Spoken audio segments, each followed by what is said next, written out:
Voilà, hadal le mot, allez-y partager.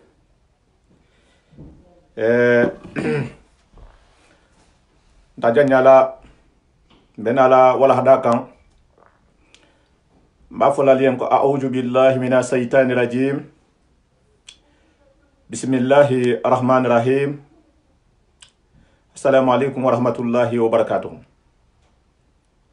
La paix et réconciliation au jama qui anamusu do khana futa khali konton bi arhamisulumba uranyina e barinya controla misilime ya controla tigninta ya controla famaji go be controlmento hafal be nka assalamu alaikum wa rahmatullahi wa barakatuh alnyinin ka alsi tahirato albatatlin herato urayina dum confinement dum abetambi ku kan kodi awadin se sarianga li respecter alin se hygiène le respecter benala nina ustaju ba Cheikh Abdoulatifou Diaby nol benala wala hada men be bendi alhajigo ma kelu num musulu temor inshallah nim men ngay name ni betulun ni musulale satara iman sariya ngali fahamu ise sariya ngadullo je wala hada nani nyohole kam na hatra ite muso ibe tulun kay ketole parce que iman sariya ngadullo bo ibe ni la baro kala kila nyimbe kuma kam futu sariya ngaduma imam mo la adresse di ma imam mo to khodi ma membe fola jang ala ko le ha me ni ha me ha lon ko kiti fu ina fata jabe fatanka ala la kitabo de la wo fanan ko la be baraka bulala baringa di be nga deba al hajigo menke na sito yin kono jang membe bendi wolungo nim pilandarame ani mbolu ani wo nyoholu taharin ustajo ahmadu mbambalu ani membe na tam mebe to khofono bari mba fola liyan ala barka deba memu ibebe mako deba constructive deba le loho ben nakene deba men sa ken nganya ta ho soto satara me ko sago soto deba mendo bara hadimi kumo do bi ja hadimi mo kharamadi nyami neti ni haji mo holi inyohon na soto ku dole kata hando la diminta hando hakofo wo ko nadiba fola nadiba banna hambi mo holi bele nto ntending hata habula do kutama mensa kuma do fo mensa gadola nin kumo fota menga titala e haka reagila nadi alinga ke positivity alinga ku du fahamu alinga long hafo ntedu be mo kilinga leti ngam songo ma mo kilinga leti ngam bango ma mo kilinga leti bar sentano nate nata ala baro hasia mabije asidu mohol leto men se na de mala baro la te fanga ta hi fonyai awa wole be mutari mbe moholu baraka bulal mohol ya men hankili privé la al salon ha fo mfa suwe na ko ni wole mutubati abe tuba digedi yanko ahammo ben telle doronna ni moholu kumata men be sénégalais men be gambilito men be dulalto men hanna kuma kanga du suivi jaay va men fanga ben suivi la kabrin combien d'années kono la hi la avis di man ni kuma ta privé la be baraka bulali yen wala hakem bata fo yen ni ngulta de bala luolu ha fo ko tu bangantenti ou bien lagnengantenti bon be ngala sa ni be mu famille kilingal leti ni be mu konton kilingal leti bar hammo men bi la mallala ninte de hafa hamonya problème fu ben tema bi inse katang nga tala sa nyo hontema nga kumolu fo men se mbulu la dunyo homma nga mbori sentano kuma kangaluma woto mbena la wala hadal fanante le jam mbo fo la mislimo le beye wala hada men ni bena li ti jam wala hada man tegam mo kamma wala hada be arqur'ano le kuma kan fola abe sunno le fola abe kuma kan ko mun jena la men kan jam e manke la kuma fo nyen e ma musula kuma fo nyen e ma fo nyen jambi ko mo nya musube ni honna nimbe na la wala hada inte spécialement wo kan ni daji go na benti te daji goti e hakata e ha mafali nyimbe bele la ni na kullu ajmaina yandi alani annabien wala hada la pele mo janti ni mense wala hada tay hala meno fillahi walillahi ha partage ahad mun muslimo be munafan adanga ta ho siloka samedi dunga ni ala son tambenari ni alhaji bafode ameriki benala ni surba bedala le surba madia anin tumado mbolu fulo tala folo parce que benala sunkaro le sila benala kumado fola wo ko to ni alhaji bafode ni alhala nyene inshallah ni membo kan de ba kuta benala le hambi nyohon fahamo buloma habe parce que ni mo dolu fanan kumatale tumado ni avi be menye membe memmanko avi be menye ha ben na tuba kuma ha ben tura ya kuma ha ben karamba ya kuma bari mbe mfola de nyohon fahamo buluma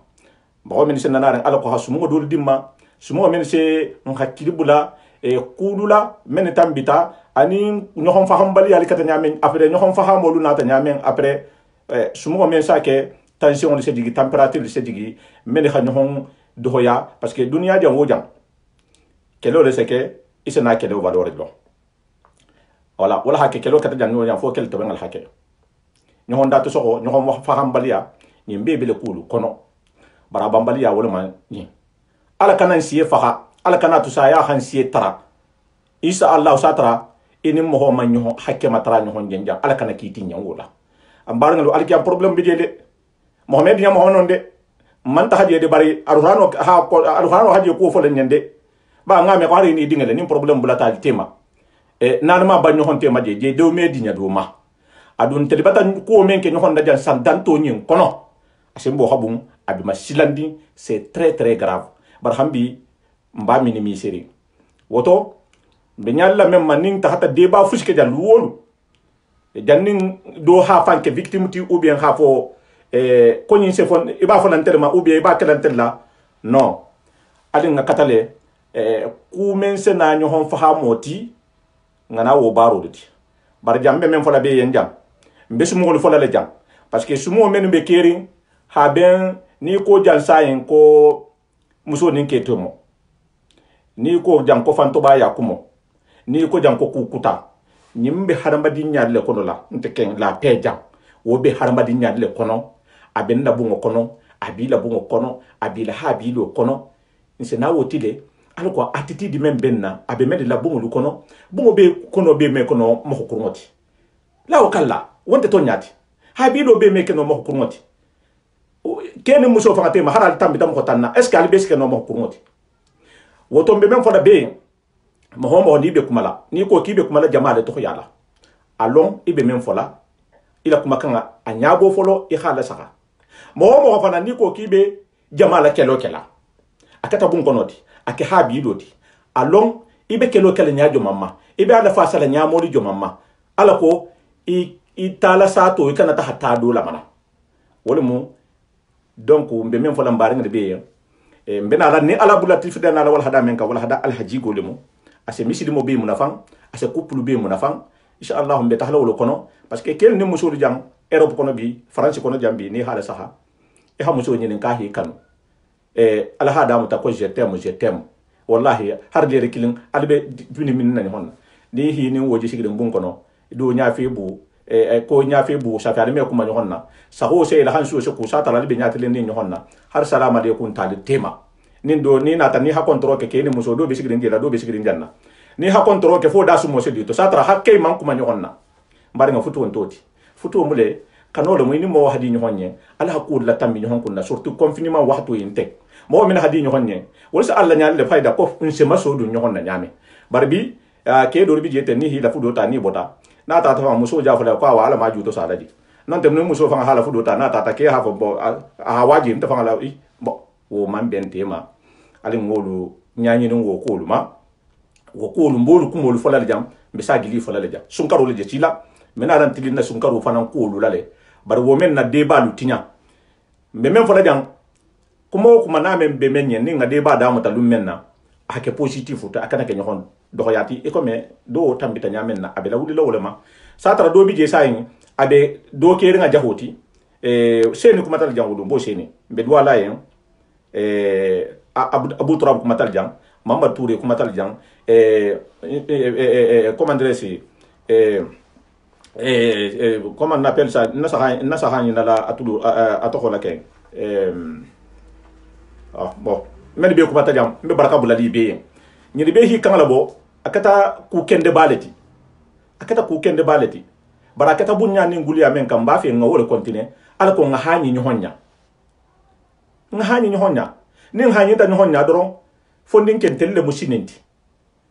sinini hanya ta ni honna mo men jen kun nadi dole beta nyandi bi woro si dole beta sandi bi lulu ni ko si dole beta sandi bi woro la si wolben ni wolbe han compagnie butugo ntelle ta musinenti nin tele man ñoxon fahamu hari mun seke ambe benno woto ala mun ñoxon fahamu du nantema ala ya budlatif la wala hada alihi tul mal wala musulu ninke lu ni menga so me ha mafali e kana fo de ko kawande ha kawando mafalele wala salam ala ya budlatif bismillah.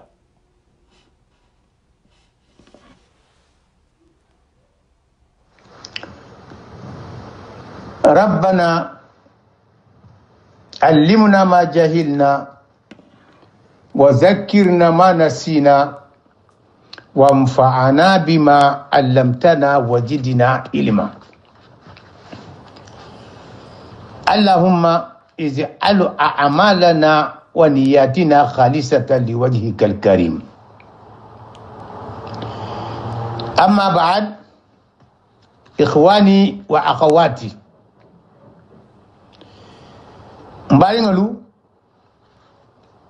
mbali konto na sahoni ma exactement beleri même majanten wala mu miditi presque dondine wa mankeri minti mo la kontoro nyin kola be altala tarala nalien altala la kito ala mun sonnato ala kanam bang altala la kito ma fanto baya sabula parce que halagolo ba koma wala haken si altala tara men foloke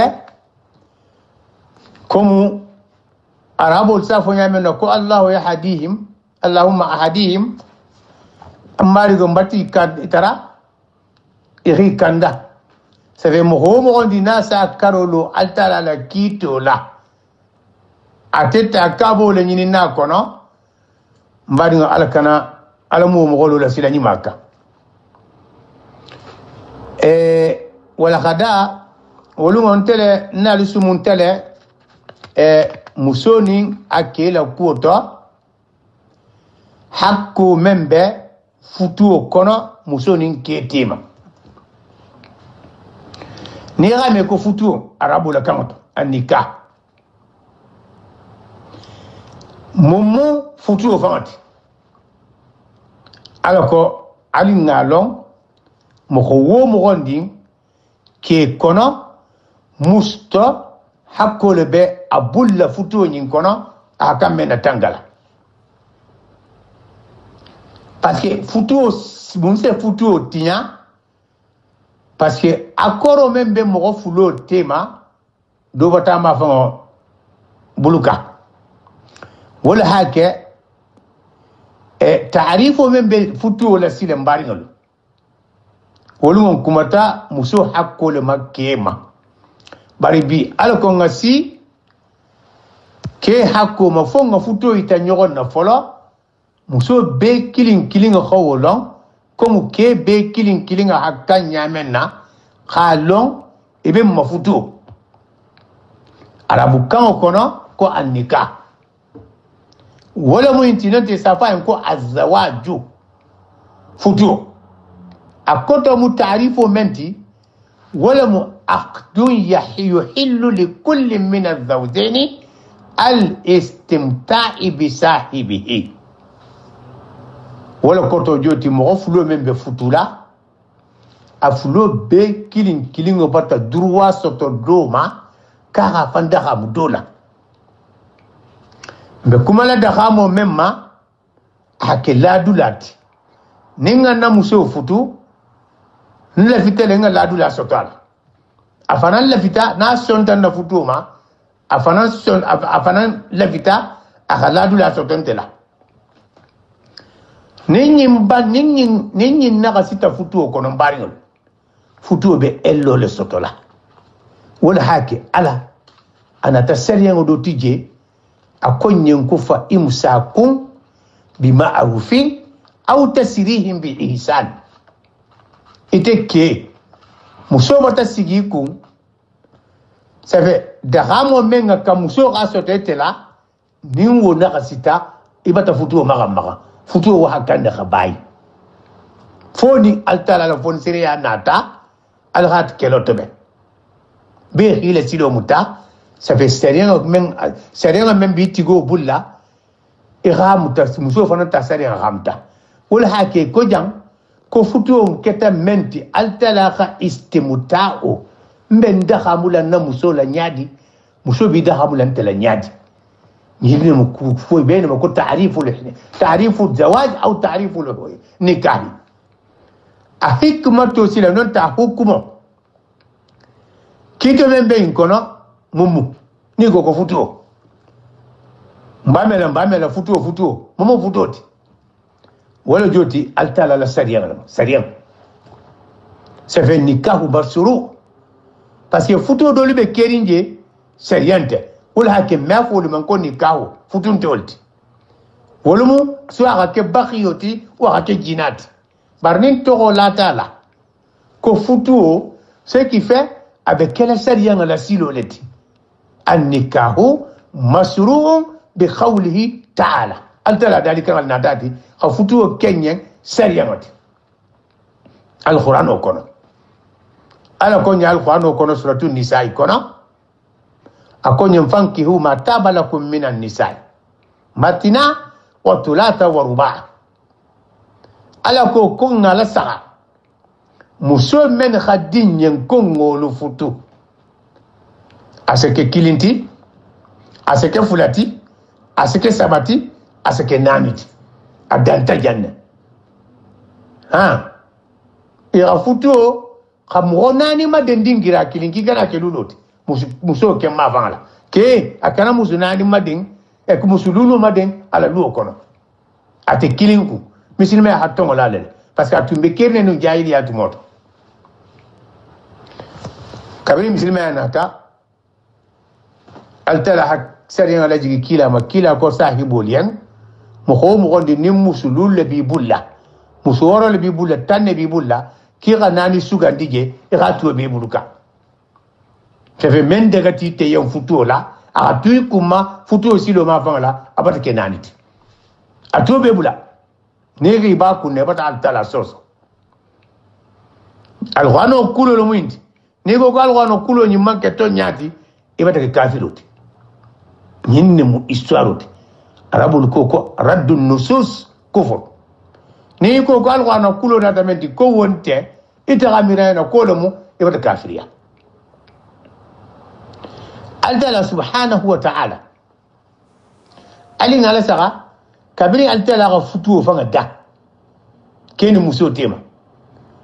fen konon to beji aha be madan yenne imbebe futu kilinga yenne kono nikaho beji talaqo beji raj'a beji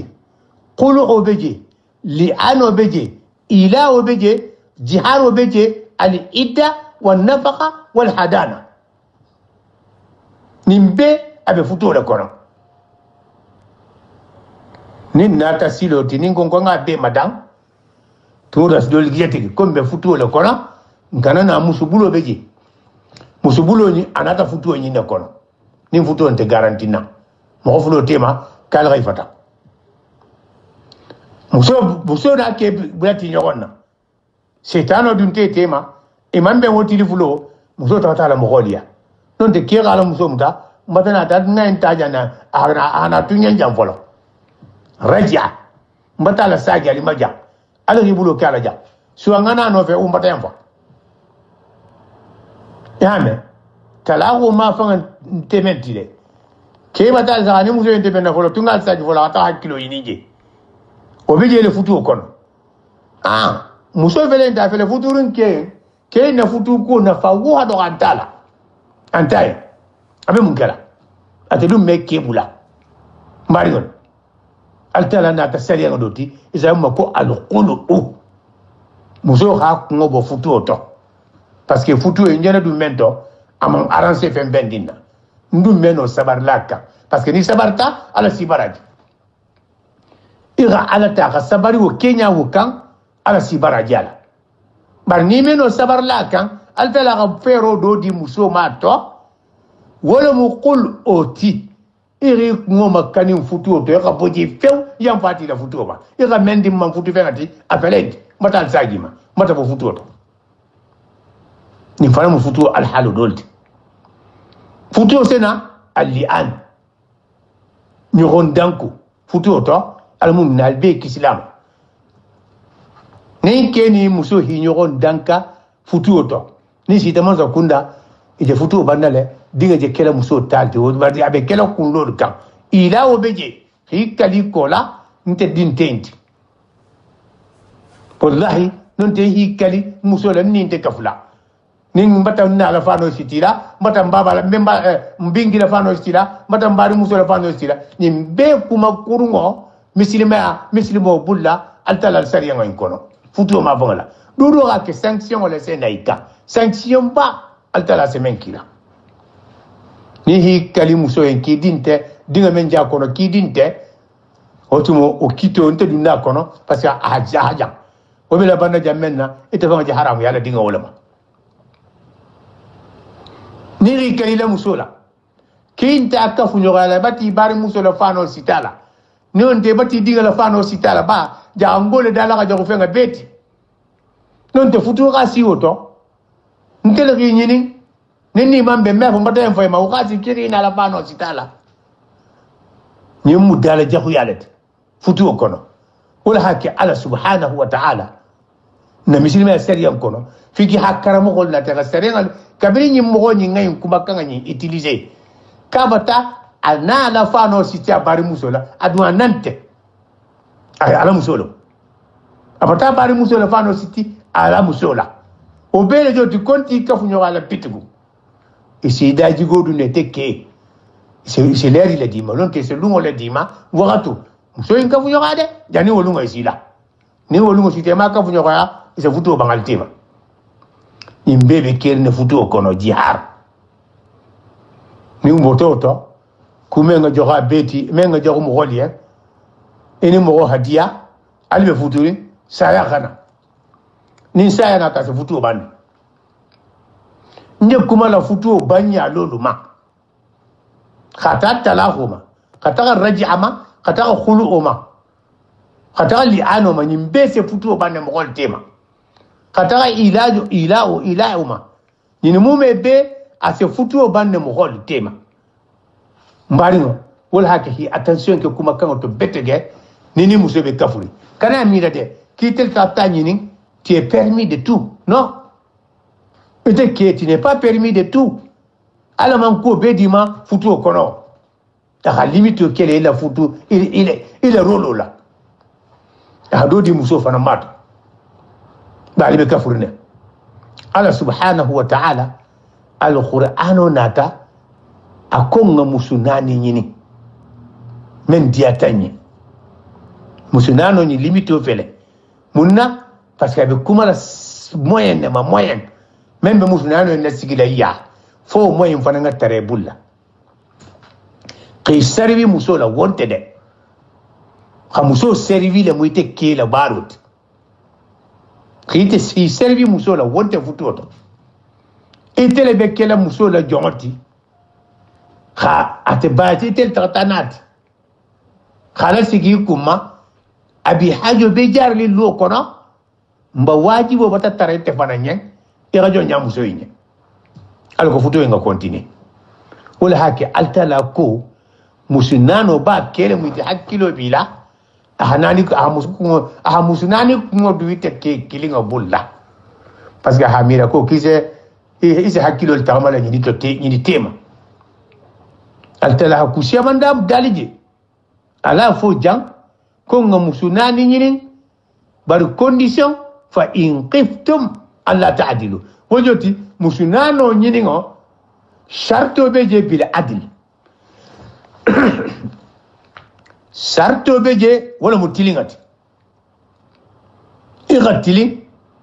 indi la musul tema ite keba kilingo aldala dalika na muindi ntabula tifu la kumanda ko ngatili musul tema ni nani benku sharto fele inti ni sharto nata wajoti ko nyi meke foni sefe musunano mesigi foile tilingo khasoto e bulla ala nata tilinga yimfana nyazi vanye khafombe tilinga memma ni ela kano tilinga ntede parce que foje fole mbar musul fando sa fo sai ko tilingo ko ke man tili mais tili molu jomambe kuma la memma seriyango tilindo to muso nyin nati kanne listimutai bika ko kana hana fanda ga muite kela ni khala da khamo tinya ibata tilimbali anati muso nyin natale altala hadali a futo daga ite keyen kiya muso nyin nyini ira lo diama be tula jamen na bungo kono khalaranga diama khabalu diama khamasiti mbari nge bata ko je be lolu mako tilinga na keta kilinti akita fuleta kita sabati be ita soto ite kilinga to ite ke kilinga to muso nyimbe ata soto ite ke kilinga to ladula ma fangala sibunga ma fangala masitiro ma fangala abalu ma fangala nyimbe ka soto ite kilimbulla kadila dimbaya nyinima nano nyimbe kiliwoto na sita sonde meta tilinga altala ko kono konte khalonne almeno kele kilindi woto ite kewa metilino sonde me ma fangala koko la tastati'u an ta'dilu bayna an-nisa'i walau harastum ni mal fano ayul kalimeno tilina musoli tema par tilimol de mamu abe kumala ali halu memma parce que mbari muso mbe volite muso yen keba abe abitele abi anata ani yege dima banati kan ba be sila jele yege dima ba ira yego taba khadum abati balu sini nabe tala sila musu do waya ni subo le occasion o bota yongolo ga sambano a hodru asotole ikala fode ko ma de kaya ta kana ta yego le tinteya ajan ta subo le tido waya wonte de imam kuma wo al halu woma kolo komo wo mo gondin balu le mu ko la roloti ke ba muso balu le ma la roloti ni muso ke ba ka muso balu nya soto ya men bari ngon même moyen ta yen wolungo bi yego le moyen bayembi sini na ka subo moyen sota ta la doya ikana fode ka ko mun na kama subo dintema ala hamen kita harja gati italungo abato di mawulungo balu awa nyine be ne ko atilim be tema fa no beten aba so di do mabi sini atata waksi di tema ya ko ma ko ka jana baso nonte na atekele se no mbe basanga le dila nyini bema parce que soit même bayen wolo mo alima situt khamuso masti ke ni soit le baya khite basiti akhaladu la dima arisibu ngodima aribalu nin alhanin fero di kema wotuba musunano futu batadaga ateke kilinga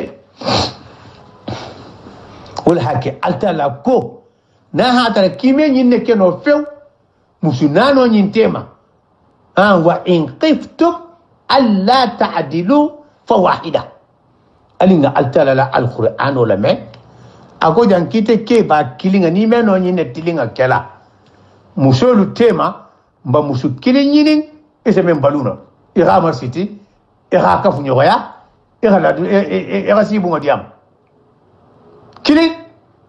nyinne dagatiya ni meno tiline tema al halu nyinto nabiy mu sallallahu alaihi wasallam ka aga fano sanne ala musoliyen bagu khatalai tema bekili abeta dima ako ala yen mem ma da marigoti ako marigo ira ya mari menna ko ngatili na musol tema mbataki matafano talai be tema yame na ke tafani kilne tiba mbata be tala mbatala tala ibe tema ibe kilin oto do ma siaduti ako bari te altala mte membente bulla wala mun sembo nyinti nga fen soto nga tala na musol tema ita ala la hodimma bo ben tele bulla te muhammad ako bari fen men bite ala bulla wala mun te muhammadu ni sonda meti wonte te muhammad bulla bite ala la bulla o mayele mo khite dia ala ite ala ye nyaawu yandima iba kele o nyaale wala ko to jodi marigo son de men tente fango bulla vitele bulla ibala mide le menkan itele holo c'est venir en son de men je mile li musu koten kan khasiya doti wobe ala le bulla won tente bulla kila kayne fala ni ba ala ftala rukola awa altala ko musu kilinga le dagati ni mi fereno aw ma malakati aymanukum nonte ira kilini ni hajo musu ndin kililata parce que wota hakkoni do inta hakkonte kilinti mbari ngolu Allah subhanahu wa ta'ala suratu nuh nin nataji qawluhu azza wa jalla wa ankihu al ayama minkum ko nga muso ken tangolu nyini kente muso men bulla wasalihina min ibadikum wa imaikum anin na jom musundingalu na jom nanin na mo kendol ite ke hawli nyini jam bayda anna yajibu ala man qadara ala maunatihi mo khome seno muso jogo nola waka ka muso futu mo iseno men kasabo jogo nola ya kata ho futu harna hadra kisa jogo nono wa khafa ala nafsihi alwuqu'a fi alharam edun nata silanyina ha ninga kilim fula sabanyini eske ente dunna haramoto isilanta wonya wa yusannu liman qadara alayhi wa lam yakhif al-anata parce que jang altala hana jom musundingati kira wala do kan ime horomuso fula futuna mba horomuso kilinyini ira jom musundin kililaka parce que woni musudo yi wala ron tekela kilinti altala fa le hola fisi e yogonti munna parce que ite fa na hatara ko kime horomuso fa futuno few femenda daga tayen ko ganyini ko diama jom muso futu na hatara kibe silandin jeno lenya nte mala fi futula bari parce que me horomuso futura man tembulla mba jom muso ni ngani alko ra kisi jeno ni mume be mbari ngol altala ga fendolla kenyen sunnot kila sallallahu alaihi wasallama aga fenna daga nyen sunno ma fangala nyinne kono mo ko men silanta fanye ko medu na haramo kono le wodo timena altala jeno ni mo futu sai metala jeno le kela parce que futu a manque forcer ti dodo ka mo ko ngondi muso keo personne n'est obligé qui a futu na atra kisi fanda tangano mba folabi nebiyemo ko akon tolula futu wala hadiya ko kon bon so sia ate manto sia bari ama dodo obligé ni tigo seno futu tula iman no futu la pew isi mebe kono tampi e ho le soisi musulman a dino jawudenti condamné la na hatra iman dunje no siloto barna hatra ko kimene fam mutala fo du futu le ke non deve tala jeno le kela kata futu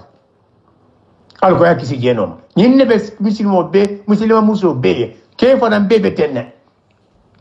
mbari altala nabi sallallahu alaihi wasallam parlo ako nyenja nin hatara ko meno kela fo futu fo ngole ke mbanga futu le sa memen sotola memen futu la ni horo ni sa futu ne ko futu ni me futu ne rajo musu ne ko futu satara alko ka gizi jeno silo annabi mo yusannu liman qadara alayhi wa lam yakhif la'anata liqawlihi ite nabi mo bange kan felenti ala hadiso do kono ni hadiso ni imamuna bukhari wala hadiso ni filla imamuna muslim fananga hadiso ni filla ala kitabu nikahu kono nabi mo ko ya ma'ashara shabab akatul fonninke luwo ni ko jan ko fonninke ay kumala musulama abe kumala kema abe shabab shaba musuna hatra ka kumala mo kilin alama ako barkatul fonninke lu man istata'a minkumul ba'a falyatajawwaz nabiyam moko koni men seno iha ke kafunyo yano mbafutu ede ke ni seno muso kafunyo yala no muso futu dodo ni siesi ta futu ma edu ngalo ko futu e kila vitala le ini muso kafu mbaile katala la muso le nyini algo kan taga nyini ikan taga muso nyini siloka fa innahu aqaddu lil basar koni ga muso nyini kala duya bungo kono ko le sinya ta kun jeno mau wala si te nya ta kun jeno ma parce que ça trebe men nyina banto to abi bulla bunga ne bi mo le bangele mun ako wa ahsanu lil faraji wala faransi la kurti bulo kurti jubo kurti jalo la kanta muso ni ga muso futu abati kisi ingay boyito la musu kotenna muso farambeten asila fani bulo la kanta kayinga boyite ke kotenna bantuto ke kilin ke fula ke saba bani mo ka da jeni ke lati ame fara musula ame fara kila wala haka annabi mo ko ni menke meke kafu nyoga yako ibe katala adu futu wala asinya suma jenoma asi kurti buloni fani bulo la tanga wonni ke doluma nabi mo la bangi felenti akon nyenko tazawwajul waduda alwaluda ako konga muso du futu muso men se mo kanu alwaduda muso ke kanu lalu alwolu futu parce que muso do libeje inte ke kanu latide emo fuyanga lolu tu fuyanga memba yen na ke jala fita na ka fa banda ni ka futa kumanta na tema o man ke kanu lati jere mu ke kan lati mo go men se la fi konin ke nga futu na hanna balula ta ma nyoronka ina mu ke kanu lati annabi mo ko tazawwaju alwaduda ako kali ke kanu lalu futu o atolu kelu ali muso lu futu men se kel kanu alwaluda men se dinga fana soto ikana son muso tule kun ante din soto la ni hatara fere be keri imam fula nyogo ni algo bana ga jidi nabi mo la vita amanto la si alela akana da musuma mente jidi la koy ibe tule wala doron bulla e may force de ni sa no wonya problème de bar ni ga fu muso do ni men se dinga soto kila mo ya makafu wala gabdi nabi slima adino ya النبي مولا تفكوا إني مكاثر بكم الأمم يوم القيامة النبي موكو أكو كاتبي وصلا من تدول لا القيامة نمسني كاتب كيلا من تدول بتسيا نهار صحابي إما كيلا من توبي إما النبي موجب من سياترسيا كيلا من توتبي annabi mo wo man to man siyaya kila man toti wala hake annabi mo kabi wasula annabi mo dolu la alkiyama do wasini katre man to siyata na sile ala kanan ke mo kuru olol ta kono ngena kuma be mo ko hukumu yani hukumu nikah futu akito munti ngena wol nyati bali mbari mo ninna ta sile hikmatuhu mu nambe futula يعني الإبقاء على نوع الإنساني فتوى بكلا لا فومو يا دسيلو كنس بام بافاو بكيل يرى سانجي كميو سانجي كميو سارا ساترا غروب سياما غباتا توني نين هاترا كونت دينغو لي سوتولا مو يا دسيلو بن غوندالي أو فتوى كونديسيون دولة جينتي على كم مو يا دسيلو كنا نغو بالتناسل الناتج عن النكاح مبولا نيورون تفوتو لا كيني مسوغا كافو فينا بويتو ميمو موغوتي يبتاجي مغويا بكونتيني لا ينما بارني هذا كون تفوتو لا نديكا فلا مغويا بدل ليميتي لا دينغرا دولة ولا هاكي فوتو حكمتو فيلينتي مغويا لا جيدو حاجة كل من الزوجين حكمة فلان يغو كيو مسو إبه حاجو به إلى صاحبه أكف نيغو مالي نقول فكم رامتو بمن منكو تعريف النكاح يحل لكل من الزوجين استمتاع بصاحبه أو نجنو لفوجان فوتو كيتو التغسو لوندو على بوتا كو من كمالا ولا جينتي ke hajo be muso la muso hajo be kela mbe hajo be nyogonna munsabola litahsini farjihi alako e kan tagila fani bulota khayta ke kotenna eni mente futuri ke kan tagala kurti jalo wita musu kotenna ani mente futuri futo kito le gente nimbe furi be ma ko condition futuro bakela munna nyina ma dalilote ite misilima muso e jise misilima muso mo malule e hame wala ki kitabu tigolu ko taju'ulu mar'a wala ta'kulu sadiyaha wa ta'ba daniya ako muso khasunje kuntu khadomu khatabi khadomu wadi ya katala fanu bulota khaita ke ko tenda konnati yale ngana kafu pose muso malule men se o seniya bulla wala munafutu ta ke ko tenya halalu futuro mbe kuma la wala jenti mbe hajo be nyona alako khawnyatu lakanta mo ko tema ini men manka kala bi qada'i sawa yani aljima'u alfitriya sariyango misilime adino kafu mbe kuma la misilime adino kafu nyoya wala mukeni muso ka kafu laramat sariyango siloka aseke futu kendo lo kono akumo sabanyo ko jambe men manko futu hikmato futu la wulta ko men kamala wala mutaawunu kullu min az-zawjayn keni muso le nyogon de madam kera ke muso de malati futu en kono nali fututa muso faranga ke de malati nali fututa tabe beri hakilo tu nyogon ko sari nga la kantanyala do kana bagadoma do kana do toni بينما التعاون كله من الزوجين كيني مسؤول يغندي مالم على تربيه النسل نال غدينا من سوتو اكنا كيك مسؤول دورنا بارت غدينا سوتو خابامبوك مسؤول كوتو خسيلو متين خطا يحاجي وونت دينغو ني مسؤول ولا ساتربنا على جي فو تارديفمان مسؤول كيلين فوق بالو نياني نيمبا فوق دينا لولي ماتيلين مسؤول كيلين بو نولا نيادي مبارينو قول هاكي كيلغي هاكي لو تبتغي إني لتورو ألغا ديغا من ستقول لميكي ولا غا في سداني بي مسو كيلنا على دينيغا نتولا نيوغان بلو مسو كيلمين بي ما تيلنا نيكو كي غا انتو مسو بولا ديفايانسو بكلا دين غرادولي نيم بالو من تينيا دينغال ستينيا نين دينغال تينيا تا إتلك كيمو ريسپونسابلتي دينغا إن لكوتو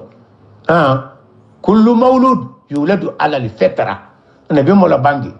كودينغا بيبي سولا مسلمي ادينو لي كابين كيلا ناتا دي ودي ناس توتا بانكو إنكا أبي سولا مسلمي ادينو لي أولو باو ولا باكلا كافروتي نون تتلو باكلا مسلموتي إتولو زاكا اليهودوتي إتولو زاكا النصارات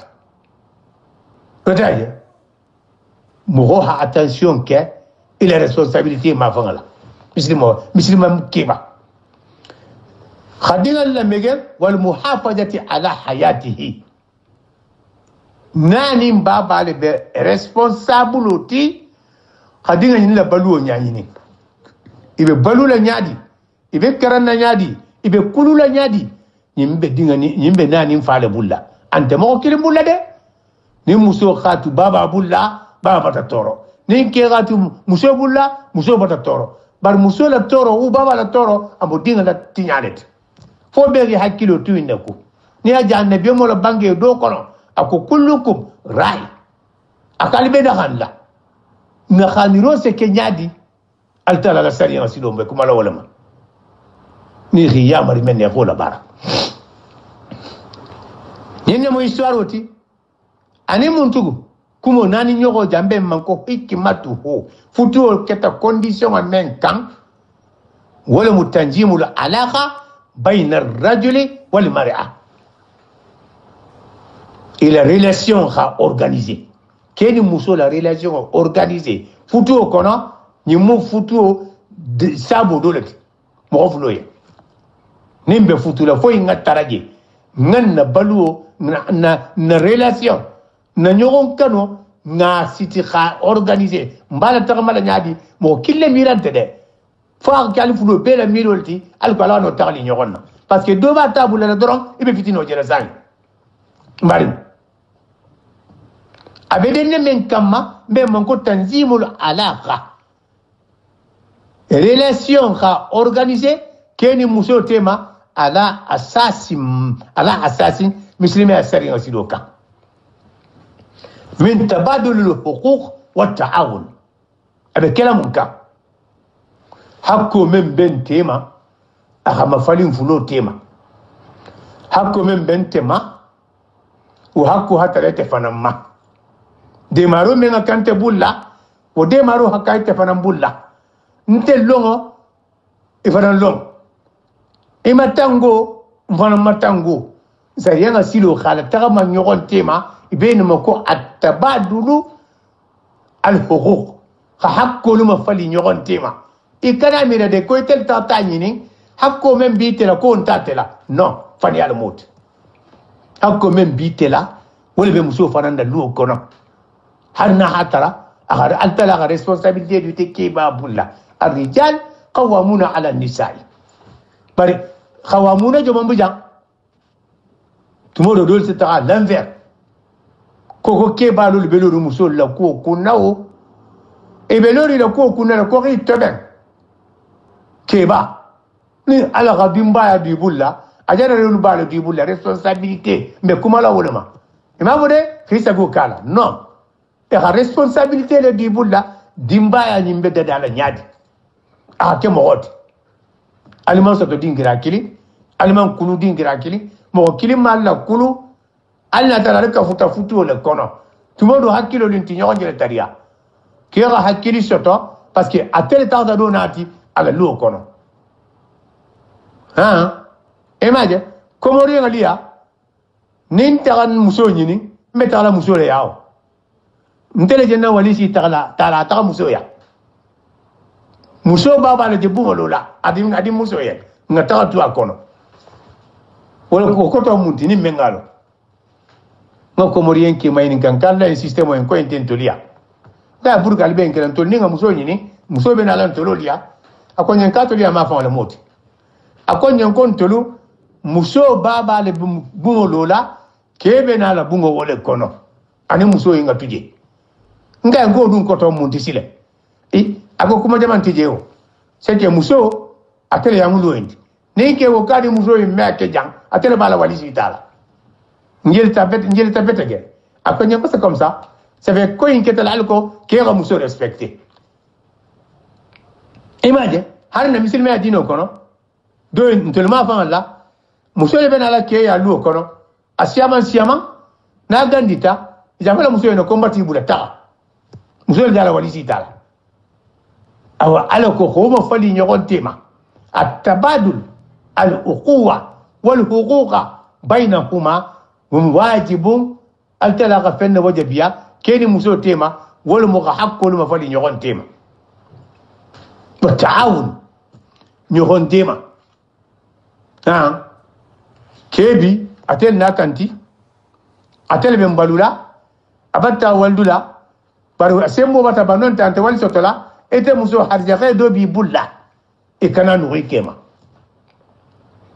harjaga men bi bulla ini ke niele al gala balu parce que al digalu ibebe tin ya tololla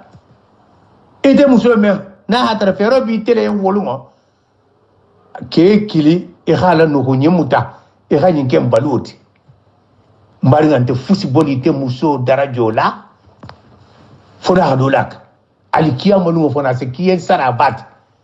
isa mele ko ni ngadi amasan kay tagadi musu doma mais est-ce que altala la tajiru wajiratu wajira ukhra alante dola nyunna dola junubola edo barajo menke alanto tala kata di doma ita nyanyini futo legend mo hakolo asi hakolo wala hakeke aka muso hakolo na jang muso hake hakolo na jang surtout nasita balu silo ma fangala kele belori muso balu atel la droit mo inte kawula ke muso balu barni hatara balu silo kuntu tatema aferobe muso yan muso akan hawli hilo hadela suki suturo kande akana son van khalo katele blu en balula na la fita barajolla parce que ala tanobe même mandi ale wala mu riyawti wasu nabiya mo la bangi kono aka ile ta lumenna sango kono ibe ma ko lisrawo ni mi irajo aka altala ka arjanna yitala aka kesiya ma jeje aka hajana ma yitala ka muso siya ma le jeje subhanallah mala fini kumo falal kon karam bari musulma sila mais ande be mo la bangelem saibol kebra ha foye be gite ketalo munna ako parce que ko muso ise ku keme kayembi si ise sanji tanke sanji mo be barla ibe ku hero be kelai ni ga kilin kelu menda tinyaringo asole labo mo godi ga foye abe ole jensen na bila isa aki ne mal lum kilin baro kai ako ki man barani male lo musolu wodo timbari musolu ala hakilo tunna din filme adino la baro to beteke awanyin taawuno men be janyogon dema ngolo fojang nko tanjimul alaka alla relation conjugale baina rajul wal mar'a keni muso tema ala asasin abelarin kumenkan min tabadulul huquqi hakul mafali nyogon tema hakul ga mafali nyogon tema wa taawun ke nyogon dema inkono المثمرة من دائرة المودة والمحبة أبلاري منك نيرون كانو ألين هكيلو تينكو بتجي دائرة المحبة كي نيرون كانو المودة كي نيرون كانو أبيم كوا كانولتي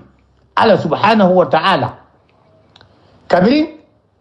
سورة النساء أيوة فلو غينف أكون تلا خالدا نالي كانوا دوغال نيون سون دميتو على بمبا بمبا دما لا دو منا أكيرينم أبي سيري أنا لا كيدي كونيا كيدي ألتلا غام ما حوالا بمبا دما بارسا كولو لبا متا مرالا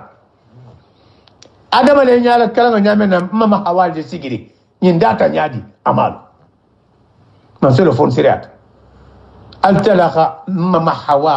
على امورو تا خاطير بي بعد ما سون ميتو ديريكتمان خنات خم ما حوا كانو ناتي بي بعد ما سون ميتو نو وتو وتو مو دي ما كف نيو يالو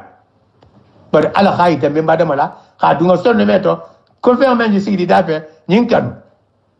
ابولو سبا ما كبا متلا كانو سيلو ما فانلا التلاقى انكم يا ادم adama bula iri hakiloto ibulo kada siyama memba dama kom alayen ako margo handan tele altala ko yo ako bar ko condition do lakan hatta antu uta sadaqa iba sadaqa dina folo alka kada gaye mbatalo ko sadaqa mu waleri balati misilme adino kono mama hawa man daga memba dama en fato ka sadaqa di aka ma sadaqa mundum mumma mahawa sadaqoti mbeba dama ho manyini ka alama odo mo godu kunte keriwo an ala kon mbeba dama ko an tusalli ala muhammad sallallahu alaihi wasallam ako sali annabiyyan moma memo muhammad ti odo muhammad wato je mama dala wutuma ko bar ko fiya sali wolo ma ga nemo jidi wo yam fola al ko mama hawa ga daga yen awani kanoni futio sabo suba sama be sigiri ni naka al mawadda war rahma ira muso kanu ira hinala al ihtiram nyogon bunya muso khalon kon kele jendi ni na gambo na mogolia mbatel la julo la jam hakan na ko ko ngan sigi na ko ko ngata na ko ko ngana na ko ko kana bo musola rolo le jenti su lo kono arna hatarabi mbata sidi ngira doma keli bata kori musolu balula adum balu dum fo akele ninke hiborala musoma lo kono arsi hakelo akuntu talenu bar mbala banna adama bula iri hakiloto ibulo kada siyama memba dama kom alayen ako margo handan tele altala ko yo ako bar ko condition do lakan hatta antu uta sadaqa ba sadaqo di la folo al ka daga ye mbatalo ko sadaqo mu waleri balet muslimi adino kono mama hawa man daga mbemba da mai fato ka sadaqo di aka ma sadaqo ha mundum mama hawa sadaqo ti mbemba da ma ho manyin ka alama wodo mo godu kunte keriwo an ala kon mbemba da mai ko an tusalli ala muhammad sallallahu alaihi wasallam ako sali annabiyan moma memo muhammad ti wata muhammad wato je mama dala wutuma kuma da kufiya sali wala mai kan nemo jidi wa yan fala alkum mama hawa hada gayye awani kanoni futo sabo suba sama be sigiri ni naka al mawadda war rahma ira muso kanu ira hinala al ihtiram nyogon bunya muso khalon kon kele jendi nyina gambo na mogoliya mbatel la julo la jam hakan na ko ko ngan sigi na ko ko ngata na ko ko ngana na ko ko kana bo muso la rolo la jendi su lo kono arna hatara bi mbata sidi ngira doma keli bata kori muso lu balula adum balu dum fo a kele ninke hiborala muso malu kono khataka sanji kili abanya fe kari jalu abanya fe muso na dinga tortoro la nyogonna jomba balula ta fananga ba ta balu nyini away mewo interdino ka kan ta balu nyini arna hatara ite kole ata kan ga tulu le kono bar condition na hatara te ba balu ka iba balu kanje iba masitilaje fo muso lu ina tome mbata tambi ila balu okunna babi abatike muso be batanga ne ko fonga sambungolo wallahi mbe amangundo doye na hatra be kela dignole kan imanu wi kema parce que ni hanu wi kema be duna junubo le kono halon ko kitewo ila na fulo wi kelitam har na hatra na fulo mu itale ti tata itela ganyini ay itele bi fonga bulto ite mala yele malala bari ay ikela lon ila rolo la be ben tagamala parce que ni ha nuhum ama ibe duna junubo le to ma bode na fulo mbi bule ki ha be dunga bulla non nkole ki kede ma na fulo to membi bulla ite muso awa ali ngani lo nyogo mbunya futu kono wajibo lo mukeni muso tema ke kana fode katenta muso bunyala ninki ho ke dura bata muslime asare ngabla abati bankira la sunno ma nabiyo mo ko nyen ako khairukum li ahlihi kalibe to mo nyima jom ako ke men ngani ala dimbaya al tema ata nabiyo ma ben fola sahibo lien ako wa ana khairukum li ahli akonte la gafisali beti na dimbaya al tema nyinyala ojo tindela kanye na dimbaya al magasi al beti alla dimbaya ma pourquoi parce que ate khadi kana lakum fi rasulillahi uswatun hasana ni mo si ya gadino me bata la kila la bulla sallallahu alaihi wasallam sabe kila ga menke wala bunna muslima dino yin abada ni ga muso bunya abata jonya ye ni ga muso kanu abata jonya ye teke muso faranga ke rolo long halon ko mara la le jendi nyinne na bunya bera kakatiline la ni muso ko ibanguma abata ala soso mbarino ali ngay lon na futu ko no betege yema ko wa takdir be hinyo yukudari yukudar lo mu mutija kan to be hinyo hakolo habe kuma la indama ite mu jonti nkele ngalo ngonkele mu indi bunya o bunya ni satili mogola ngaka ngatili ndela كيف أنا متى؟ سيلا نزيتا أركان النكاح فتو ميك منكو أبدا yo alsi hakato mbe continuer de naman kura 20 minutes be touring parce que ça mbe direct la kuntu tale ala ko le men be facebook la janni men ha parti nge isa don ha fo parti folo mbetata ha fayda han 40 minutes bon ajana kuntu le mala kuntu tanyame donc bon informatique ko le mon bar mbe continuer la jang ala ko ha fo mo hol yen dron ko ngawala hada men ke biya bata ke parti fulati do bata bang na banta abena la janne ise continue page kan ala ko isa continue bon men bala me la youtube la atel le message intenti ani réseaux sociaux to la imolu la whatsapp la be montage kala le mba jokki la nyon na jang non mais facebook ta bata kuntu modu ni hada muto la me imala bandula la me amuna fanga se doya ni men se o signaler no fongolu kono message lu kono inshallah wa se dianye ala nga continue ninna alfa futuo sarianga kene muso temo ustadio abulatifo mbaringol futuo meke men ko be no ko rukuno sharto beje futuo se kila temanna abele ko salu ni ko jawo jam ko rukuno futuo meke men ko net wobo monti ali ngala sa yel jam li sihati nikahi arba'atu arkan kuna ni beje futuo meke men ko abada afolo wala mo alwalid sungutu nin ke khije ifatiata nyawunya ndimma ke nyori ila ke balika mbaba beje ntata beje mfandi beje taga wolukan ni le vitan ni avudu ibene mako waliyo sabebi le ko tala khadu membu la ka ila futu ko to tagama muslima ya sere la khadiyama itenta dilama de ite hibo ila ke bato kebe tala ke ba kotana nyina ko ila futu la city ko ba ila ke ba amalla fi ni nga futu ala munna amalla fi wolom folo ke ba wo ke ba fana man droit sota ke ni muso bati nyoron kanu ite avoki inte futula na hatara ko muke mo ni malam bari ite la ke la gua misiri mo lo dumo ko ba komandi amandi te kani dinga te futula haramu alayk التلا غين دل لا تعدلوهن أن ينكهن أزواجهن ali kan iban ko muso le kana futu ikediya ini mentume futula awani rukuno nyi kuna ni beje woliya beje wa huwa abu zawz par exemple muso baba wala mo muso la woliyeti futu mesa fo bo woliye ngana ile fite ke wo ke futu nyogo yala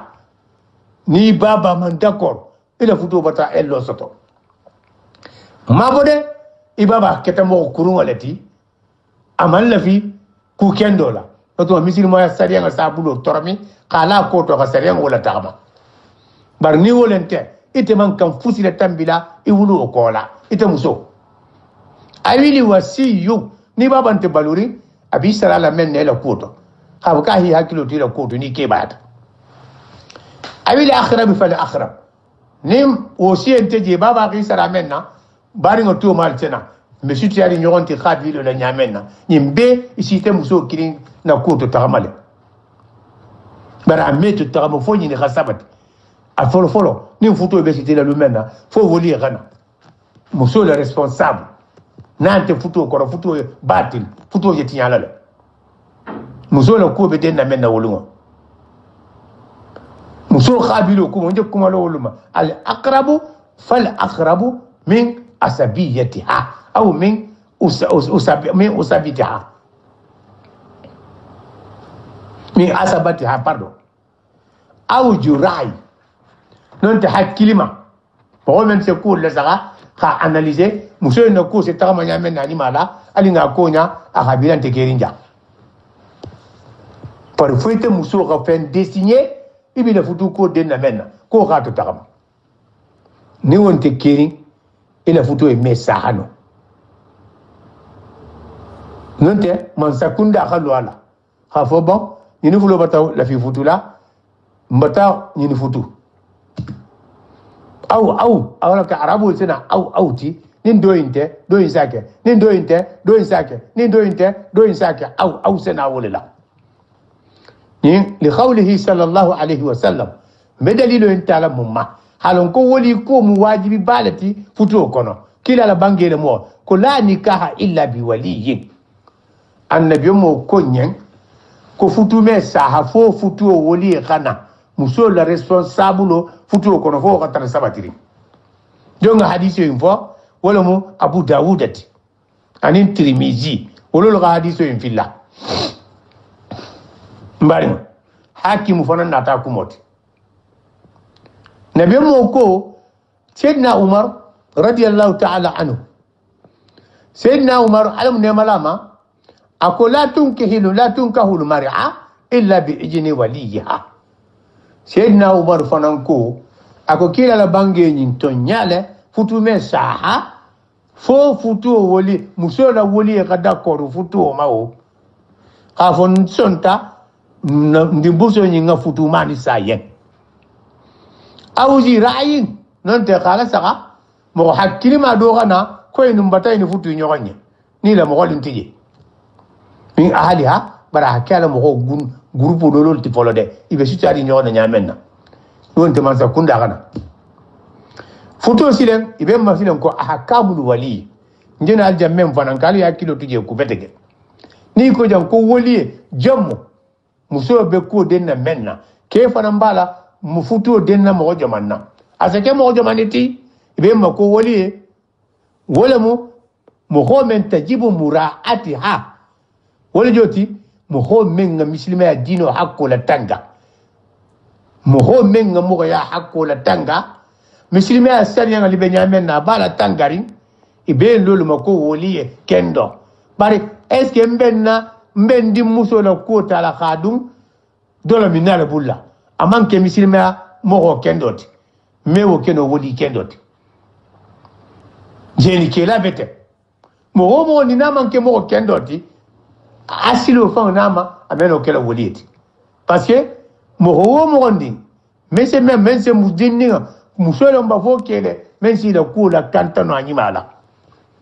kaunuhu ahlan lil wilaya ake woliti aseno woli akela bi an yakuna dhakaran balighan aqilan rasidan hurran fennani bekirin ake horot ake mo kandari ngati dino silo yen akana ke kafirti ibi la fudu ko na membulla ake mo goti membeluru ala la silo kam ane hake hakili mata kana ke fatoti ake fanam bali khoti mo go men siya mata sanji tani woro ulasi ake keti akana ke musoti ibi la ko ta la khadu membulla ka ila fudu ko la tagama nyana wololu madam ni la futu ko dum muso bulla futu ya kuna batil muso le bena ko hitira futu ko to tama ila futu abetinya le sariya ngosilo ma fangala mafode kani la vida kante tulama mbari ngolu wala kada asiya bari mbe woli e jamemma alinga hakilo tu janku betege mo howo mo gondi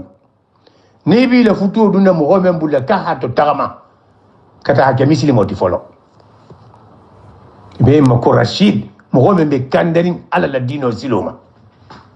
akana ke mo fufa voti ça fait même mam muslimi hakko kilinga la tangaranga sotono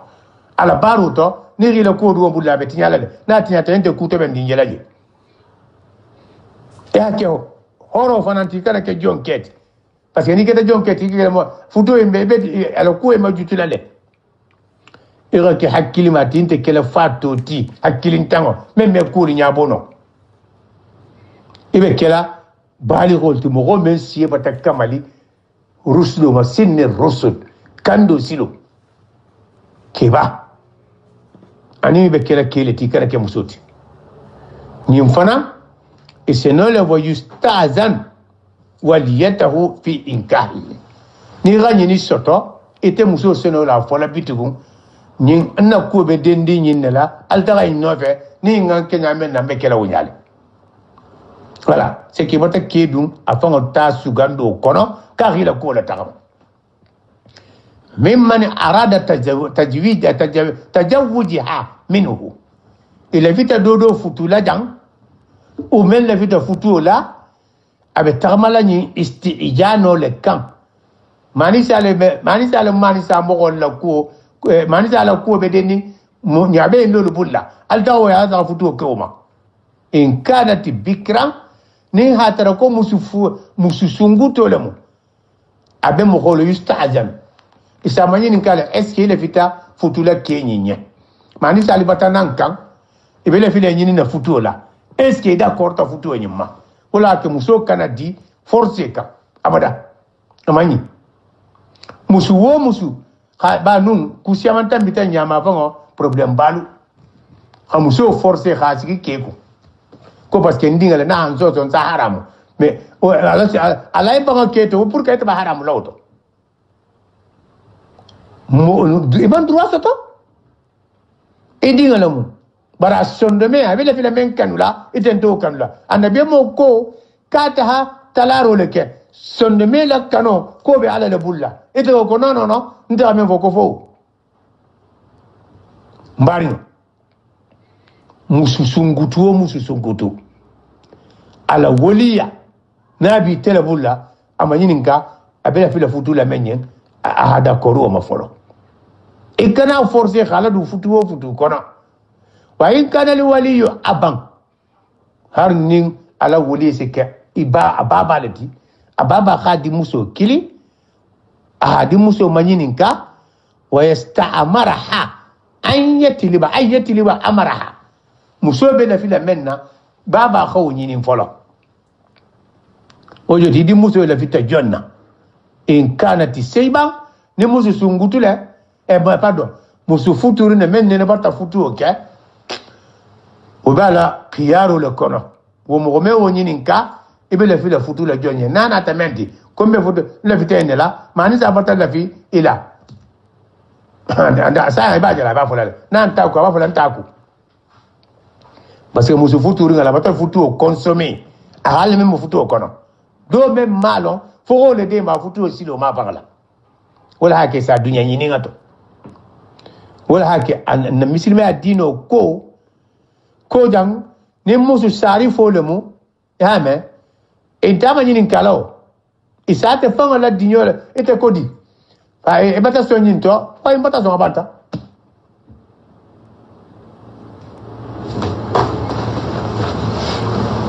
mbani ngo annabi mo la bangi do fele inti mba fola jang alako salifa na fana mbata si alsala ko tunya annabi mo ko al aimu ahqqu bi nafsiha wala mu musu futuri ngati nun akele bantaba uani anin kele fatantaba abata ke musuti isa mako muso seibo men ne bata futu abotu bata bangani ketema wo atela menga diate ibole kera oljoti musu futurin ke mo ke musu keba ni ba la nyama mandinga ka to musu keba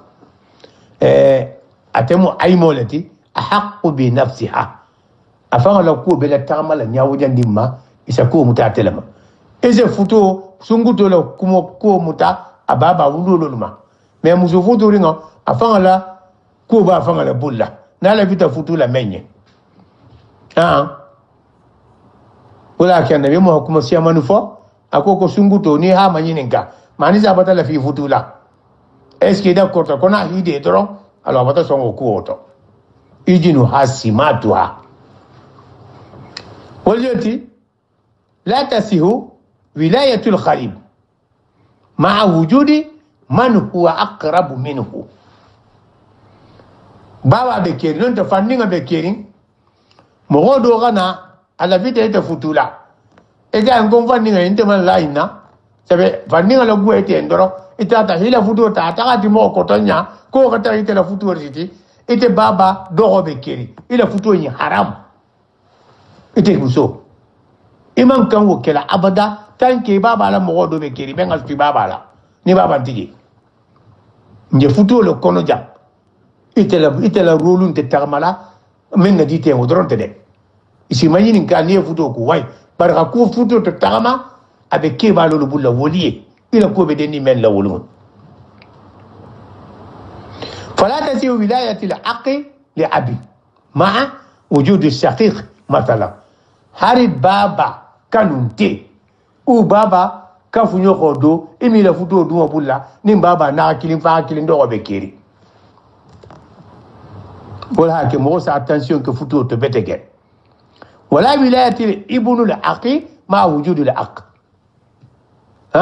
وجوتي itata dingo o idoko dingo no be kerin e hame ende woli adile uma ete fa doko be kerin